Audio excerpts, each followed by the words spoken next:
Hello, this is Dr. Grande. Today's question is, can I analyze the case of Sonia Rios Risken? Just a reminder, I'm not diagnosing anybody in this video, only speculating about what could be happening in a situation like this. If you enjoyed this video, please like it, subscribe to my channel, and consider supporting me on Patreon. I will put the link to Patreon in the description for this video. First, I'll look at the background of this case, move to the timeline of the crime, then offer my analysis. Sonia Rios Risken was born on August 15, 1946, in the Philippines. She married a Marine named Earl John Bordeaux, who was stationed there. Prior to meeting Earl, Sonia had a son named John. Earl raised her son as his own, and John used the last name Bordeaux. The family moved to Iowa, where Earl was from, but then decided to live in Lomita, California, 22 miles south of Los Angeles. Sonia operated a beauty salon there called Lomita Hair Salon. Earl worked in a bakery. The relationship between Sonia and Earl was tumultuous. Sonia was extremely dominant. Earl was terrified of her because she would berate him if he disagreed with her. In 1987, Earl had enough of this treatment and told Sonia he wanted a divorce. Sonia agreed, but said that before they divorced, Earl needed to travel to the Philippines and sell a taxi business that her family had there. Earl traveled to the Philippines and stayed in a residence occupied by Sonia's family. On August 15, 1987, while he was asleep on the couch in a front room, he was shot in the head and killed. No one else in the house was injured. 5 members of Sonia's family were charged in connection with the murder. However, all the charges were dismissed. The official reason was that Sonia had failed to attend a preliminary hearing. Her attendance was mandatory in order to proceed. The real reason was almost certainly related to corruption and bribery. After Earl's death, Sonia married a U.S. naval officer named Larry Risken. He was 16 years younger than her. They lived in Sonia's house in Lomita. Larry retired from the Navy as a commander and worked as a special education teacher. As was the case in Sonia's first marriage, she was in charge. Larry complained to his friends that there was no sex in the relationship. Eventually, he developed romantic feelings for another woman. There was another problem in the marriage. Larry wanted to adopt 2 of Sonia's relatives in the Philippines and would travel there to see them. Sonia said that she would take care of the adoption, but she kept stalling. Larry reached a point where he was so irritated, he told Sonia he wanted a divorce. Sonia told him she was happy to grant his wish, under one condition. He needed to travel to the Philippines and take care of her family's taxi business. After Larry arrived in the Philippines, he stayed with Sonia's family. On April 18, 2006, he was shot to death in a hospital parking lot by 2 men riding motorcycles. Larry was 43 years old. The police suspected that Sonia's family members were involved, but mysteriously, the case was never pursued. Officially, the murders of Earl Bordeaux and Larry Risken were unsolved, but many people suspected that Sonia was responsible. Despite this, she was never arrested or charged. This did not prevent her from gaining notoriety. Sonia was known in the media as the Black Widow of Lomita. Now moving to the timeline of the crime. After Larry's death in 2006, his sister, Sherry Jackson, tried to have Larry's ashes returned to the United States for burial. She was informed that Sonia's family in the Philippines had the ashes. Sherry attempted to negotiate with them to get the ashes, but was not successful. In early 2007, Sherry received an email which purportedly came from Sonia's son, John Bordeaux. The writer indicated that he would facilitate the return of Larry's ashes for $35,000. The money was to be deposited in an account at Washington Mutual Bank. Other emails arrived from the same account indicating that Sonia was guilty of murdering Larry Risken. The writer suggested that he had a way to murder Sonia. He had a friend in Los Angeles who could complete this task. There would be a charge for this homicidal service, but there was no need to pay up front. The payment could be made after the murder. Essentially, the writer was willing to extend Sherry credit. In the cutthroat world of murder for hire, Creative financing options like kill now, pay later can help a hitman stay competitive. Sherry was not interested and turned over the emails to the FBI. As it turns out, Sherry was not the only person to have contact with mysterious figures. On April 19, 2007, at about 9 a.m., Sonia called 911 from her hair salon.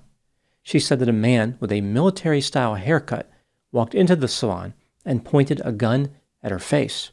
After she ducked behind her desk, he started screaming and fired one time. He said, "I will get you," before running out of the hair salon. Nobody was injured in this attack.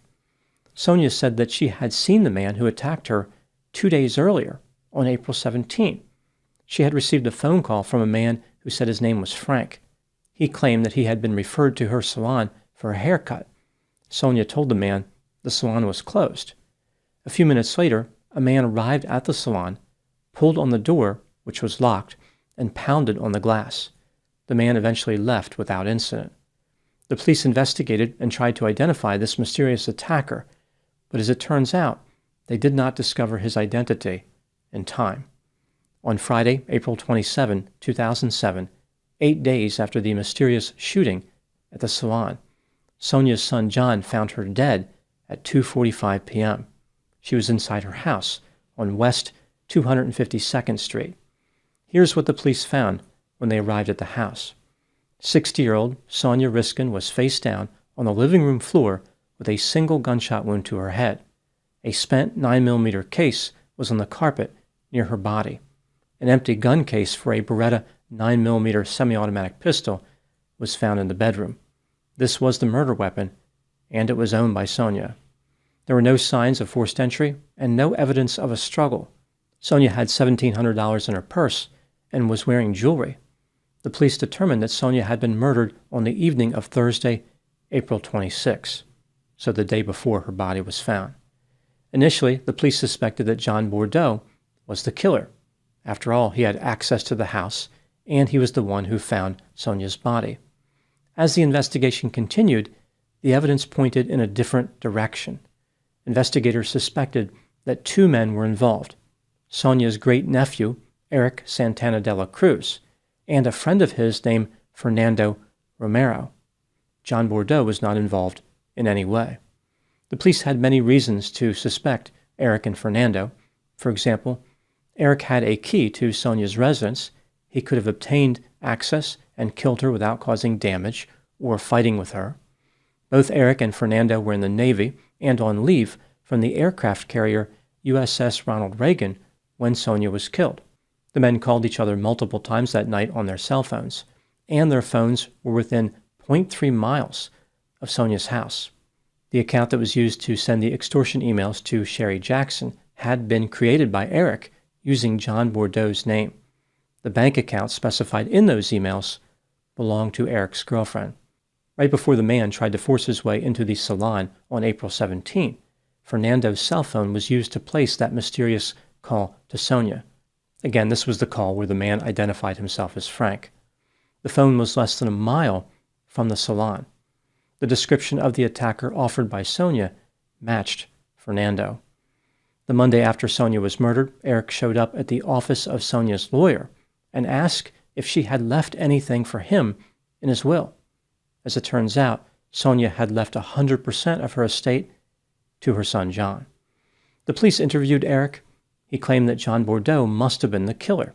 During a different interview, the police showed Eric a photograph of Fernando Romero and said they thought Fernando was involved in the murder.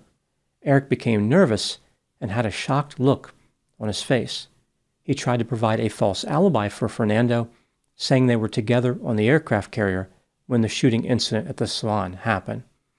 Eric and Fernando were arrested. In 2011, they were found guilty of first-degree murder and conspiracy to commit murder. They each received a sentence of 26 years to life in prison. Now moving to my analysis. At first glance, when people hear the basic information behind this case, they might imagine a scenario that goes something like this. Sonia murdered 2 husbands 19 years apart, but was never arrested. In order to get revenge and compensate for the failure of the justice system, someone murdered her.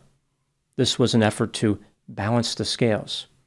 In reality, Sonia's murder was not motivated by revenge. It came from a completely different and unexpected direction. What do I think happened in this case? This is just a theory, my opinion.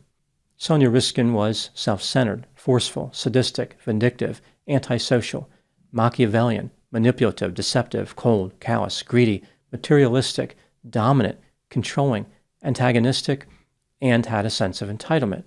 She was a career criminal who managed to escape responsibility most of the time. Sonia avoided paying her taxes, filed frivolous lawsuits, ran various scams like stealing identity information, and had once burned down a hair salon to collect insurance. During her first marriage, Sonia maintained complete control of her husband Earl. When he decided to leave her, she was not going to tolerate it. Sonia sent Earl to check on the taxi company in the Philippines. Her family members murdered Earl because they were financially dependent on Sonia. After inheriting Earl's estate, Sonia became romantically involved with Larry, who was 16 years younger than her. He was mesmerized by Sonia and desperate to be with her. Sonia may have lied a little bit about her age, but Larry didn't care, one way or the other. Sonia was able to control him completely. She even convinced him to cut off contact with his family members. This technique of isolating is popular with manipulative individuals. Larry developed a few concerns about Sonia's behavior, but the lack of sex bothered him the most. When he grew tired of the marriage, Sonia decided to send him on the lethal taxi company checking mission to the Philippines. Sonia was not worried about being arrested for murder. The level of control she had over her family members was profound. Sonia inherited Larry's estate and went on with her life. What Sonia did not know was that her homicidal actions had made her a target, not because of revenge, but rather due to greed. Sonia's great-nephew Eric realized that he could make money from this situation as well. He launched an extortion scheme against Larry's sister, but it failed. Believing that he would inherit Sonia's money if she died, Eric sent his friend Fernando to kill her at the hair salon. When this effort failed, Sonia was not frightened, rather she became angry. Her problem was that she did not know who was trying to kill her. She never suspected someone close to her because she maintained such a high level of control of her family members. Determined to get a payoff, Eric and Fernando tried again. They murdered Sonia in her house. Or, to use a phrase that Sonia would understand, they sent her to check on the taxi company. Sonia's homicide left people with conflicted feelings. On the one hand, she was widely despised, and everybody knew that she killed her two husbands. Maybe this was justice. On the other hand, Eric and Fernando did not kill Sonia out of some emotional connection to her dead husbands. They were not motivated by a need to make things right. Rather, this was about greed. In a sense, one could make the argument that Sonia's murder did happen as a direct consequence of her killing Earl and Larry. She inherited money from the murders, which is what Eric wanted. If Sonia had not committed the murders, she would not have been targeted. She paid a price for being a killer. However, it was through an unusual mechanism. Another way to look at it is this. Sonia inspired Eric to become just like her. She obtained financial success through homicide. Why couldn't he? Maybe he felt like it was his turn. He would be the new leader of the family. Anybody who stood in his way would make a one-way trip to the great taxi company in the sky. Those are my thoughts in the case of Sonia Rios Risken. Please put any opinions and thoughts in the comment section. They consistently generate an interesting dialogue. As always, I hope you found my analysis of this topic to be informative. Thanks for watching.